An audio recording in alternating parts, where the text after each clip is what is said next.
জাতীয়তাবাদী কৃষক দল ১৭ নম্বর ওয়ার্ড শাখার উদ্যোগে মর্যাদাপূর্ণ সিলেট ১ আসনের বিএনপি মনোনীত সংসদ সদস্য পদপ্রার্থী বৃহত্তর সিলেটের ১ কোটি মানুষের হৃদয় স্পন্দন বিএনপি চেয়ারপারসনের উপদেষ্টা মণ্ডলীর অন্যতম সদস্য বৃহত্তর সিলেটের কৃতি সন্তান জননেতা খন্দকার আব্দুল মুক্তাদিরের সমর্থনে দানের শীষের সমর্থনে আমরা কাজীটুলা এলাকায় ১৭ নম্বর ওয়ার্ডের কাজীটুলা এলাকায় বাজারে আমরা লিফলেট বিতরণ করব। আমরা সুশৃঙ্খলভাবে লিফলেট বিতরণ করব। আমরা লিফলেট বিতরণের পাশাপাশি আমরা আমাদের ঐতিহাসিক প্রতীক দানের শীষের স্লোগান থাকবে।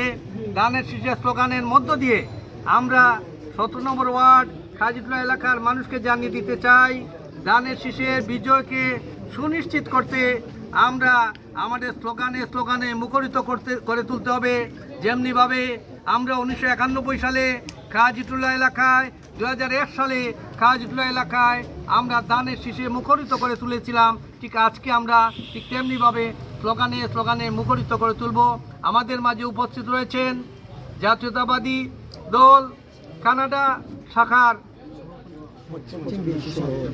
কানাডা পশ্চিম শাখার সভাপতি জনাব আহাদ খন্দকার, যিনি আমাদের প্রিয় নেতা খন্দকার আব্দুল মুক্তাদিরেরই ভাই। সুতরাং তিনি আমাদের মাঝে উপস্থিত হয়েছেন আমাদেরকে উৎসাহ উদ্দীপনা দেওয়ার জন্য।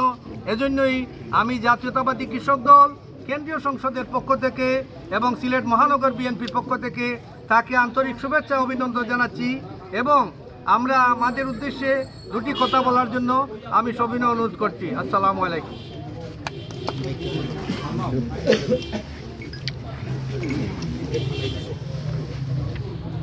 বিসমিল্লাহির রহমানির রহিম।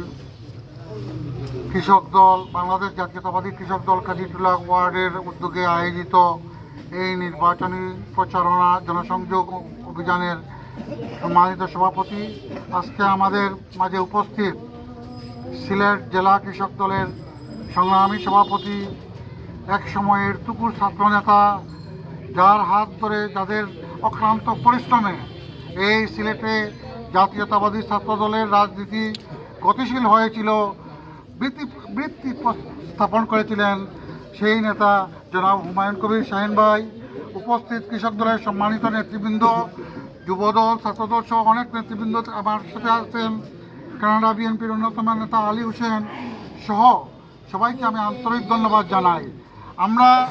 আমি বক্তব্য দীর্ঘায়িত করব না, তবে আমি 2টা মিনিট আপনাদের কাছ থেকে নেব।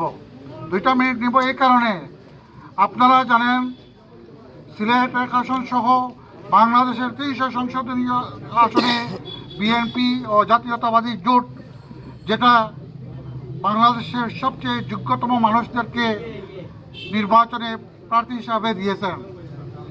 কিন্তু দুর্ভাগ্যের বিষয়, একটি মহল, একটি বট বাহিনী চূড়ান্ত রকমের অপপ্রচারে লিপ্ত হয়েছেন। তার একটি উদাহরণ আমি আজকে দেখলাম। আগামী দিনের বাংলাদেশের রাষ্ট্রনায়ক বিএনপির চেয়ারম্যান জনাব তারেক রহমান আগামীতে বর্তমান উন্নত বিশ্বের ওয়েলফেয়ার স্টেট হিসাবে পরিচিত যুক্তরাজ্য, কানাডা সহ বিভিন্ন দেশের আদলে বাংলাদেশের উন্নয়নের জন্য যে যাত্রা শুরু করতেন, যে যুগান্তকারী কর্মসূচি নিয়েছেন, তার সমালোচনা করেছে। সমালোচনাটা কিভাবে করেছে এটাই বলবো আমি। একটা কথা আপনারা অনেকেই জানেন, Rome was not built in a day. Rome নগরী একদিনে গড়ে নাই। রোম নগরী, এটার অর্থ হচ্ছে পৃথিবীর সব বড় কাজ খুব দ্রুত হয় নাই, ধীর গতিতে শুরু হয়েছে, একটা জায়গায় দাঁড়িয়েছে। আমি কানাডায় থাকি 30 বছর থেকে। কানাডা হচ্ছে ওয়েলফেয়ার স্টেট। ওয়েলফেয়ার স্টেট হচ্ছে একটি জনকল্যাণমুখী রাষ্ট্র, যেটা সরকার কল্যাণমূলক রাষ্ট্র পরিচালনা করে। এর অনেকগুলা ভিত্তি আছে, অনেকগুলা স্টেপ আছে, অনেকগুলা জনকল্যাণমূলক কর্মসূচি আছে। একজন লোক যদি চাকরি হারায়, সরকার আনএমপ্লয়মেন্ট ওনার চাকরির বেতনের 80% প্রদান করে। একজন লোক নিম্ন আয়ের আছে, সরকার তাকে হাউজিং প্রদান করে সামান্য পয়সার বিনিময়ে। একটা শিশু জন্মগ্রহণ করলে তার প্রতি মাসে এভারেজ $600, যাদের ইনকাম $60,000 নিচে। এই ধরনের অনেক কল্যাণমূলক কর্মসূচি কানাডার আছে, কিন্তু এই কর্মসূচি কিন্তু একদিনে সবগুলা শুরু হয় নাই। সেই চিন্তা চেতনা থেকে এইগুলো একদিনে একটা 15 বছর পরে একটা। কানাডার গত বছর আমাদের জন্য দাঁতের চিকিৎসা সেবা ফ্রি করা হয়েছে। আগে মেডিকেল পুরো হেলথ কেয়ার ফ্রি ছিল।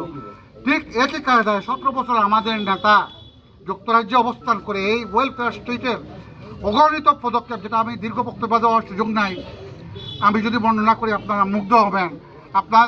আমাদের সামনে যে আগামীর সুন্দর বাংলাদেশ অপেক্ষা করছে, সেটা যদি ব্যাখ্যা করি, আমরা সবাই আশার নিতে হবো, ভোটাররা আশার নিতে হবে। এই কর্মসূচির একটা অংশ হচ্ছে ফ্যামিলি কার্ড। এইটা 4 কোটি এই যে ফেক যে আইডিগুলো থেকে প্রচার হচ্ছে, যে একজন লেখছে যে 4 কোটি লোককে ফ্যামিলি কার্ড দেবেন, বাকি 16 কোটি কি গঙ্গার জলে যাবে নাকি, এই ধরনের একটা নেগেটিভ কথা। বাইরে কানাডায় যে ওয়েলফেয়ার প্রোগ্রাম, এইটা 4 কোটি লোকের ভিতরে দেখা যাবে হয়তো 50,000 লোক ওয়েলফেয়ার নেয়। সবার জন্য সব কিছু না, সমাজের একটা নিগৃহীত দরিদ্র অংশের জন্য একটা প্রোগ্রাম, একটা শিক্ষামূলক প্রোগ্রাম ছাত্রদের জন্য। আজকে যদি আমি 60 বছরের বৃদ্ধ বলি যে শিক্ষা কর্মসূচিতে আমি নাই কেন, এটা একটা বোকার কথা। এই যে 4 কোটি দেওয়া হবে, দরিদ্র সীমার যদি 4 কোটি পরিবারকে দেওয়া হয়, কর্মসূচি যদি শুরু হয়, আগামী দিনে বাংলাদেশে আরও কর্মসূচি ওনার মাথায় আছে, সেইটা আপনারা বিস্তারিত যখন জানবেন। আমরা যদি আগামীতে 200 আসনে একটা স্ট্রং গভর্নমেন্ট উপহার দিতে পারি, দেখবেন সেই কর্মসূচির দিকে উনি এগিয়ে যাবেন। তাতে আমি দীর্ঘায়িত করবো না, বাংলাদেশ উপকৃত হবে। এদেশের মানুষের অন্ন, বস্ত্র, শিক্ষা, চিকিৎসার যে সমস্যা, ওইগুলো দূর হবে। একটা আধুনিক বাংলাদেশের পথে যাত্রা করবে, এবং সেই যাত্রার প্রথম ধাপ হিসাবে আপনারা আগামী 12ই ফেব্রুয়ারি সিলেট এক আসনে খন্দকার আব্দুল মুক্তাদিরকে দানের শীষে ভোট দিয়ে জয়যুক্ত করবেন, এবং এর বাইরেও যারা আছে আমাদের প্রতিটি আসনে দানের শীষকে জয়যুক্ত করে আমাদের চেয়ারম্যান তারেক রহমান সাহেবের হাতকে শক্তিশালী করবেন। এই বলে আমার বক্তব্য শেষ করছি। সবাইকে অসংখ্য ধন্যবাদ।